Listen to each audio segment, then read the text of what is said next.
जय जय रघुवीर समर्थ. समर्थ म्हणतात की पुण्याई वाढली की आपल्याला प्रचिती येतेच असं समर्थ आपल्याला इथे सांगतात. म्हणून समर्थ म्हणतात की पुण्याई वाढली की आपल्याला प्रचिती ही 100% येतेच असं समर्थ आपल्याला इथे सांगतात.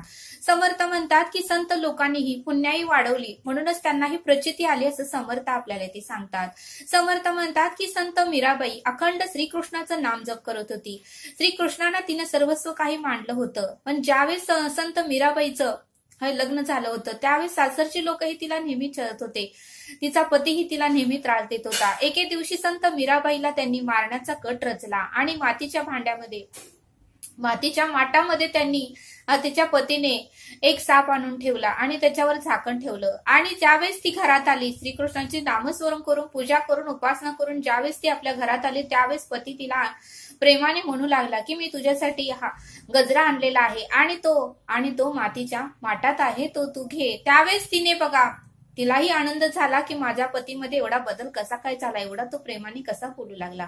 आणि तिनेही आनंदाने ते मातीच्या माटाचं झाकण उघडलं आणि तिने आत हात घातला तर खरंच बघा म्हटले समर्थ, खरंच तिच्या हाताला गजराच लागला असं समर्थ आपल्याला ते सांगतात. त्या माटामध्ये साप होता पण त्या सापाचं सुद्धा गजरा करण्याचं सामर्थ्य त्या नामस्मरणात होतं. श्रीकृष्णाने तिला प्रचिती दिली बघा म्हटले समर्थ. त्यावेळेस तिचा पती हैराण झाला होता की मी त्या माटामध्ये जर साप ठेवला होता की तो तिला चावून तिचा मृत्यू होईल, पण सापाच्या ऐवजी गजरा कसा झाला. त्यावेळेस सुद्धा तो चकित झाला बघा म्हटले समर्थ. एवढं नामस्मरणामध्ये पुण्याई वाढल्यामुळे एवढं सामर्थ्य तिला प्राप्त झालं असं समर्थ आपल्याला ते सांगतात. समर्थ म्हणतात की वाल्मिक ऋषी सुद्धा सारखं मरा मरा म्हणत होता, पण ज्यावेळेस श्रीरामांचं त्यांनी नामस्मरण केलं त्यावेळेस बघा म्हटले वाळलेल्या झाडाखाली ते बसले होते, ती वाळलेली झाड सुद्धा पालवी फुटली म्हटले समर्थ.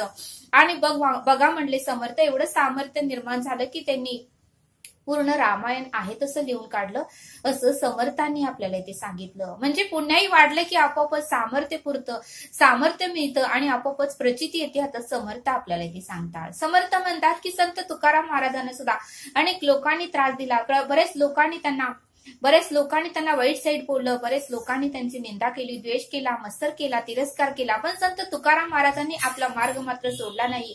अखंड विठ्ठलाचं नामजप करत राहिले आणि अखंड सत्कर्म करत राहिले, लोकांना उत्तमाचा मार्ग दाखवत राहिले. आणि बघा म्हटले समर्थ ज्यावेळेस लोकांना खूपच त्यांची चीड आली, त्यांचा रागराग करत होते, त्यांचा द्वेष करत होते, त्यावेळेस लोकांनी मात्र त्यांची गाथा ही पाण्यात टाकली. बघा म्हटले संत तुकारामांना सुद्धा एवढी प्रचिती आली, एवढं ते नामस्मरण करत होते विठ्ठल विठ्ठल विठ्ठल विठ्ठल. आणि बघा म्हणले पाण्यात टाकलेली गाथा सुद्धा आपोआपच तरंगत आली, एक पानही भिजलं नाही आहे तशी करकरीत गाथा वरती आली. बघा म्हणले समर्थ. म्हणजे संत तुकाराम महाराजांना सुद्धा अखंड त्या विठ्ठलाचं नामस्मरण करत असल्यामुळे पुण्याई प्राप्त झाली आणि त्यांना ही प्रचिती आली असं समर्थ आपल्याला ते सांगतात. समर्थ म्हणतात की तुम्हाला मला तर माहितीच आहे की पंढरपूरला पांडुरंग कशासाठी गेला. पुंडलिकाने आई वडिलांची सेवा केली होती आणि त्यावेळेस मात्र ती सेवा पाहून पांडुरंग त्याच्यावर प्रसन्न झाला आणि त्याला दर्शन देण्यासाठी आला. बघा म्हटले समर्थ किती महत्भाग्य होतं त्या पुंडलिकाचं. आता बघा म्हटले समर्थ आपल्याला स्वप्नात जरी परमेश्वराने दर्शन द्यावं अशी इच्छा असते, पण स्वप्नात सुद्धा परमेश्वर येत नाही. ज्याची निष्ठा आहे, ज्याची श्रद्धा आहे, ज्याचं अखंड नामस्मरण आहे, ज्याचं सत्कर्म आहे त्याच्याच स्वप्नामध्ये परमेश्वर येतो. पण साक्षात परमेश्वर भेटणं म्हणजे महत्भाग्य आहे, पुण्याही आहे आणि हे सहजासहजी प्रत्यक्ष परब्रह्म दर्शन कोणालाही देत नाही. ते पुंडलिकाला परमेश्वराने दर्शन दिलं. पुंडलिकाचं सेवा पाहून, पुंडलिकाची पुण्याई पाहून आणि पुंडलिकाचा श्रद्धा पाहून साक्षात परब्रह्म विठ्ठल त्याला दर्शन द्यायला आले असं समर्थ आपल्याला ते सांगतात. मग पुंडलिकानेही सत्कर्म केलं, उपासना केली, नामस्मरण केलं, आई वडिलांची सेवा केली, त्यामुळे पुंडलिकालाही प्रचिती आली असं समर्थ आपल्याला ते सांगतात. समर्थ म्हणतात की एकनाथ महाराजांच्या घरी सुद्धा श्रीखंड्या बनून पांडुरंगानेच काम केलं आणि त्याचं जे काही त्याला कामं सांगत होते घरातली लोक ते सर्व काही कामं पांडुरंगानेच केलं, त्यामुळे एकनाथ महाराजांना ही प्रचिती आली असं समर्थ आपल्याला ते सांगतात. समर्थ म्हणतात की नामदेव महाराजांना सुद्धा साक्षात परब्रह्म ईश्वराने दर्शन दिलं. ज्यावेळेस विठ्ठलाला ते नैवेद्य घेऊन जात होते, विठ्ठल काय नैवेद्य खात नव्हता, पण नामदेव महाराज हट्ट करून धरायचे जोपर्यंत विठ्ठला तू येऊन हा प्रसाद खात नाही, हा नैवेद्य खात नाही, तोपर्यंत तू जेवत नाही, तोपर्यंत मीही जेवणार नाही, मीही उपाशीच राहणार, अशी निष्ठा नामदेव महाराजांची होती. आणि ती निष्ठा पाहून आणि त्यांचं विठ्ठलावरचं प्रेम पाहून, त्यांचं नामस्मरण पाहून विठ्ठल साक्षात येत होता आणि नामदेव महाराजांचा जे काही नैवेद्य आहे ते ग्रहण करत होते आणि मगच नामदेव महाराज जेवण करत होते असं समर्थ आपल्याला ते सांगतात. म्हणजे नामदेव महाराजांची सुद्धा पुण्याई वाढल्यामुळे विठ्ठलाने साक्षात परब्रह्माने नामदेव महाराजांच्या समोर येऊन जेवण केलं. नामदेव महाराजांशी बोलत होते. बघा म्हणले, एवढं सामर्थ्य, एवढं शक्ती, एवढं सत्कर्म, एवढं पुण्याई त्या संत लोकांमध्ये होती असं समर्थ आपल्याला ते सांगतात. समर्थ म्हणतात की ज्ञानेश्वर महाराजांनी सुद्धा रेड्याच्या डोक्यावर हात ठेवला आणि वेद वधवून घेतले. म्हणजे ज्ञानेश्वर महाराजांमध्ये सुद्धा किती सामर्थ्य आहे, किती शक्ती होती, किती नामस्मरण होतं असं समर्थ आपल्याला ते सांगतात. समर्थ म्हणतात की सती अनुसया एवढी प्रतिव्रता होती, एवढं नामस्मरण होतं आणि तिच्या पतीने सांगितलं कोण जरी घरात आलं तर नाही हा शब्द वापरायचा नाही, आपल्या घरात जे काही असेल ते त्यांना द्यायचं, कारण अतिथी हे देवभाव, कोण कुणाच्या रूपात येईल हे आपण सांगू शकत नाही असं तिच्या पतीने तिला सांगितलं होतं. मग ज्यावेळेस ब्रह्मा विष्णू महेशी तिची परीक्षा घ्यायला गेले की अनुसया प्रतिव्रता आहे, खूप उत्तमाचं करते, कोण घरी आलं तर नाही म्हणत नाही, आपण ही तिची परीक्षा घेऊया. त्यावेळेस ब्रह्मा विष्णू महेश तिच्या घरी परीक्षा घ्यायला गेले. त्यावेळेस बघा म्हणले समर्थ, त्यावेळेस ब्रह्मा विष्णू महेश सुद्धा परीक्षेमध्ये उत्तीर्ण झाले नाहीत. बघा म्हणले त्यांची ही बाळकं झाली. एवढे सामर्थ्य, एवढे शक्ती, एवढी उपासना त्या अनुसयाची होती की वारा सुद्धा मंद मंद वाहत होता आणि माती सुद्धा अशी मौसूद होत होती की तिला टोचू नये, तिने आम्हाला श्राप देऊ नये. सूर्य सुद्धा मंद मंद वाहत तपत होता असं समर्थ आपल्याला ते सांगतात. एवढं सामर्थ्य, एवढी शक्ती आणि एवढी उपासना तिची उत्तमाची होती की अनुसया ब्रह्मा विष्णू महेशाच्या परीक्षेत सुद्धा पास झाली असं समर्थ आपल्याला ते सांगतात. समर्थ म्हणतात की वेणाताई अखंड रामदास स्वामींच्या सेवेत होती, अखंड त्या समर्थांची सेवा करत होती.